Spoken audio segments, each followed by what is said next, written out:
also looking really good. They got the cabbages, the 50 pots, weapons. They're looking good on all fronts. It seems like we're getting into the same situation as game one, though. Everyone's kind of getting towards the south spot and not really moving forward.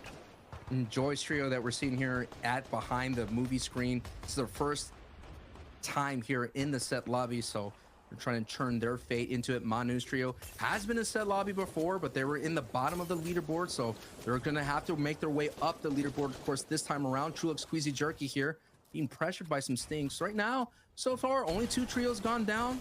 Nothing crazy has happened this time around. Last time we saw Seti's trio go down early, and right now, Diablo's trio looks like it's being out by Ingram, but no kind of big surprises. This is all kind of going through as this plan. I think this is what happens when you get the similar zones. You end up seeing the kind of same kind of thing. It's like, okay, we know that this doesn't work. Let's try this. This is a much more safer route. As you're taking a look at this, True Lux's trio sitting pretty good, 332 above. Storm Surge will be a factor in zone 3. That means 70 players. Once it hits that threshold, it turns off. So 13 players, doesn't matter what trio you're part of, 13 players will have to go down here in this next zone. That's a big overflow of people on the map right now. Gonna have to do damage or you get dealt damage. 82, 81 now, the number on the top left. Sirhart just trying to drop down beams. He's 196 damage below. You see that number on the right side. Now it's 200. Now it's 10 above. So someone definitely landed a big pump. Yeah, it's Kira on the backside. They found another close range elimination. That is their pattern today. That's their play style. It's box to box, wall to wall. And there goes Sirhat again. No pepper needed to be popped anymore. He's still on that high speed. He's going to find Vovi Fishy. Big Elam, they're going to be able to get the full siphon for that as well. Another big shot from Sirhat. He's kind of like invading his own box. It's kind of crazy. It's hard to predict where he's going to come from. And he picks up 2.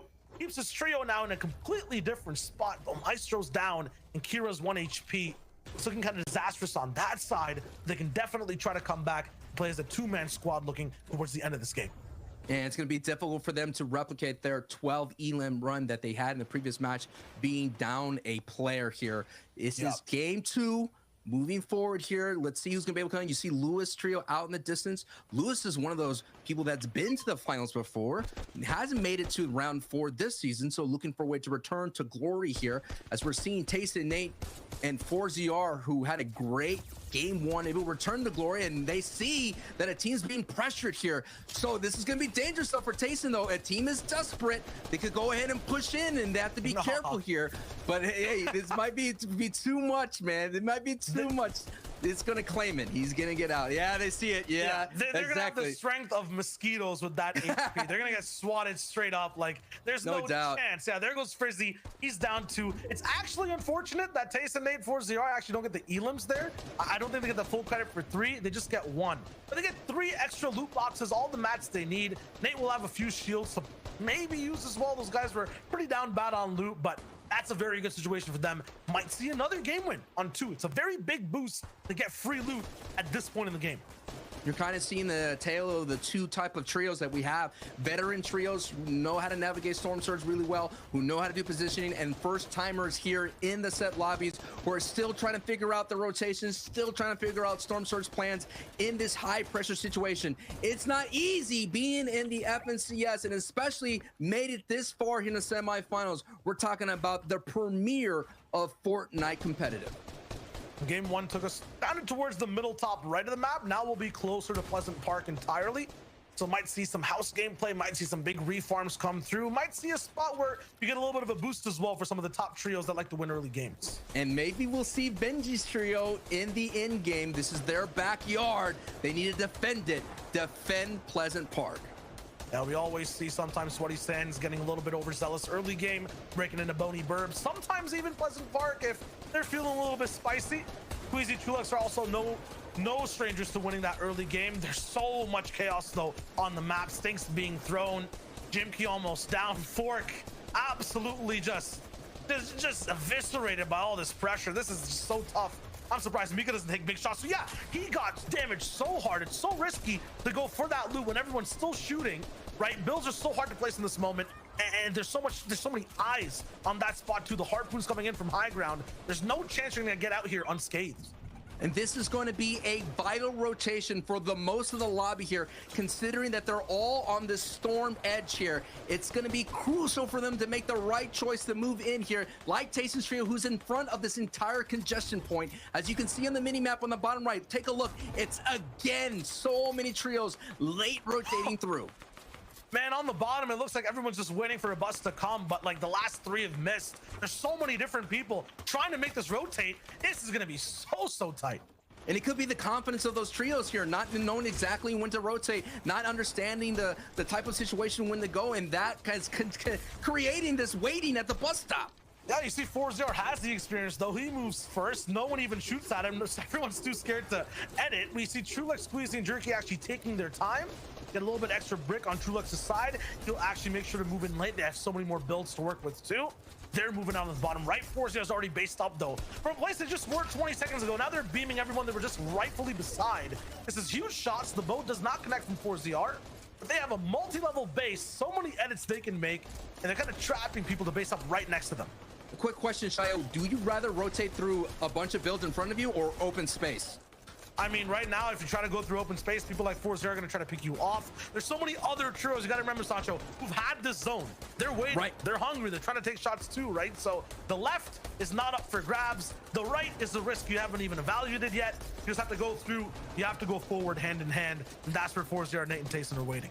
And it looks like so many trios have white lined it right into the south side, right on that south point right there. And that is where 4-0, Nate, and Tayson are sitting really well above Storm Surge. That's not going to be a concern. They just have to be careful, not make unnecessary edits, but they're always looking for elims. We all know how aggressive Tayson can be, and Tayson's the kind of champion that will find eliminations when the opportunity presents itself. The zone will affect a lot of people around right now. Everyone's kind of staying on zone's edge. No one's claiming the spot on the middle of the map. Everyone's gambling for the ball to come towards their side, either be controllers of the lobby or fall down to max zone. And there it is. It looks like Vato Skite have zone. I see one of the marks here. It could be someone rolling in, but right above them, right beside is we see Queasy, we see Trulex. They can also have a chance of clapping back. Already we saw Queasy's trio invest in this height, not kind of come through. We saw Benji's trio on the west side kind of invest in height, not come through. So all these trios that invested are not going to be able to capitalize on that. And there's only probably one trio that has height, and that is Tripper's trio that's coming from the Craigises. So far, Tripper's trio has pulled 2 fifth circles here. So that's going to be a nice opportunity here, as Janwood does get a knock on Queasy here by Siberia, Jake, and Sapphic. Siberia here trying to get through here. Sapphic out really low, less than 25 HP here, Shayo. And this is just a very strange situation because it's 6 seconds till the zone moves, and these guys are essentially almost max full. Queasy's down. Trulex might even have to leave him behind. There's no really chance for a res here. This zone's going to be moving fast. Jerky's on the same wall as Siberia. They're taking shots. Sappic's like, I'm getting out of here. I don't even care. Siberia's up behind. He gets beamed. This is just so bad for so many different trios. Too hesitant to move. They run into each other. Now it's just Sapphic. 25 effective HP, and he gets rolled over. Just imagine a race with only 4 lanes, and there's about 20 cars on this race trying to make their way through. Oh my Look God. at the collisions that are happening left and right. So much destruction derby that's happening right here. That's what happens when you decide to wait on your rotation, as Jerky picks up K-Wet right then and there. But now it's up to Trulex and Jerky here to survive this contention here. So much loot to go back. Dips back into the cookie jar, but he gets taken out. Now it's up to Trulex, who's sitting at a much safer zone above the chaos from down below, but now all by himself as a solo. Man, that spot on the bottom left of the map, I was so hyped to watch because all the big names were there. Every single trio that we've set up to kind of redeem themselves, who've tripped up like that over and over, have basically set up there. I'm like, that's the place to watch. They're all down, but there's still a few big names left. But you know who's not there? Tayson's trio. They rotated early and they're looking really good. And again, another North Pool. So everybody's going to compact in each other, and there's going to be more chaos left in this match. 9 seconds to see exactly if the people who shot up all the way towards the first place slot, 4-0, Tayson, and Nate, actually deserve it. Can they hold on to it? And can anyone else make their mistakes from game 1 look so much better in game 2? Trulex is in a vital stretch. All he has to do is just hold on. Not necessarily get elims. They already have a lot of Akiras on his backside. So Trulex here just trying to get as much placement points as possible. Already in the second threshold of placement points. Every placement point is going to tick in and net a point for Trulex's trio. So this is going to be a huge performance from Trulex. He's already dipping back into the storm to get a little bit of a tick down. to be able to utilize that met kit for an off heal. Might have to come in early because this is a really this is far great pull. Still, he's so late. Yeah, there's so many people so who kind good. of No one's looking at him. Free.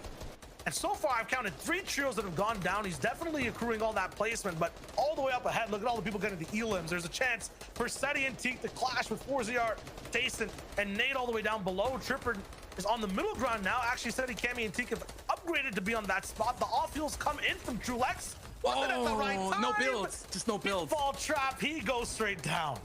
Tayson's on the front of the zone here on the low ground once again. Can this be a back-to-back performance as the storm is pulling back? And look at already Tayson making his way up the elevation here, understanding the treacherous path that's ahead here. Cammy said in Teak, this is their first time in the in-game here in game 2. They went down early here, but you're seeing how suffocating it can be on the low ground when there's a mountain involved here. But Seti's making some great movement here, some great movement up the side of the mountain here on this elevation. But look, he's gonna try to cut off Tayson. Can he get there? He doesn't. He almost is there. Yes, he's just about to cut off, but it's just with weak mats here, so that means Tayson could still cut it off. Looks like Tayson saw that cut off and he moved a little bit now. Tayson's in front of that build.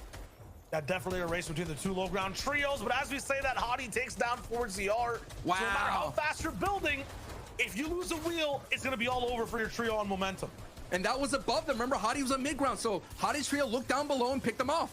Seti and Cammy both get another pick as well as a duo. I think that was 2 elims from them on their side. So now there's 2 very powerful duos on low ground, 8 different teams to watch, and some of solo clutches already happening at this moment. Swipe takes out Seti.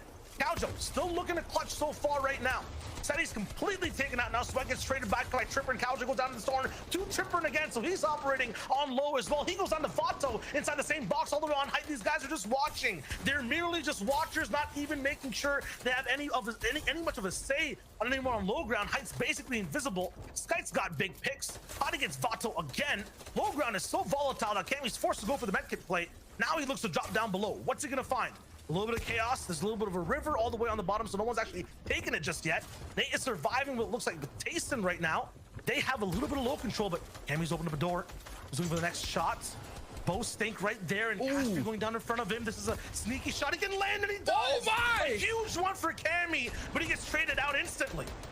Hottie has been getting so many elims in the feed here, I guess from the grave here, but oh my goodness, what a big elimination from Tayson. Now a solo star trying to rock away. 8 elims so far for the trio here. It's a top 3 situation. Victory out gets a 4-point bonus here, so this is going to be a big game to kind of compartmentalize with that first game that Tayson, 4ZR, and Nate have here, and he catches, but Hottie is still alive. I just didn't see him. Hottie, he gets Tayson too. Are you kidding me? He's absolutely insane. A 180 shot on the Nate. Big shots on the Tayson, but it's not enough to win. The invisible trio all the way on height. 6 eliminations. Nexus will take the VR in game 2. 6 elims in the victory royale. They were being spectators for a long time in game, and then put them right opportunity to kind of make their presence known to get that victory royale. But I just didn't see, I saw Hottie in the feed, didn't see him at all, and he just comes out of nowhere and snatches Tayson. What a great game. He was 180 shooting. It was crazy, but that was a little bit of a mysterious game. We're going to need the help of Zeke, Levin, and Reese to show us some of the things we missed in game 2. Guys, thank you so much. Great cast on the day. You guys are already on point. We still have another 4 games, and I'm excited about it. Okay, there was a lot of things happening, but once again, gentlemen, we see the traditional high ground win games. But again, you know, Levin, Sancho's pick, they're making that 2nd place run. Look, twice back to back. I'm going to tell you exactly what kind of day this is going to be. This is a day for Tayson's trio, for Elokratz's trio to just absolutely roll through everybody. Like, what is that? Like, both of these teams in certain moments looked like it wasn't really going to go too well. Like when 4ZR went down, I was thinking, oh no, that trio's things aren't going to go well for that trio. When Trippin went down for Elokratz's trio, I was thinking, oh no, Trippin's gone down. But these guys still find a way to have incredibly good games. And of course, right, the high ground team there does obviously win things out, but you know, if those 2 teams in particular are going to just continue to have these kind of games, it's wraps for everybody else. Like those 2 are realistically just going to say 1st and 2nds for the whole day. Yeah, and for Tayson's team, like when they don't have that momentum coming into the first 2 games, we've seen them kind of flop in 2 of the qualifiers so far. But when you look at Cash Cups extras, as soon as they get that steam rolling, they're in the station. They're way ahead of everyone else. So I'm really excited to see how they play out the next 4 games as well. They've been playing on their best game right now. Yeah, and it's like it's kind of like a mirror of a mirror, shy wager, of game one, because we saw Hotties Trio once again placed in that second position, but it was a very different situation, right? In this game, they made it that second, but in game one, they got chopped. I'm still like just thinking about that game and how crazy that was. Yeah, let's go through and break down that kind of final moment between the top two teams, who I'm guessing will still be first and second right now coming into this. So you can see Tripper ends up actually dropping too far down low from high ground,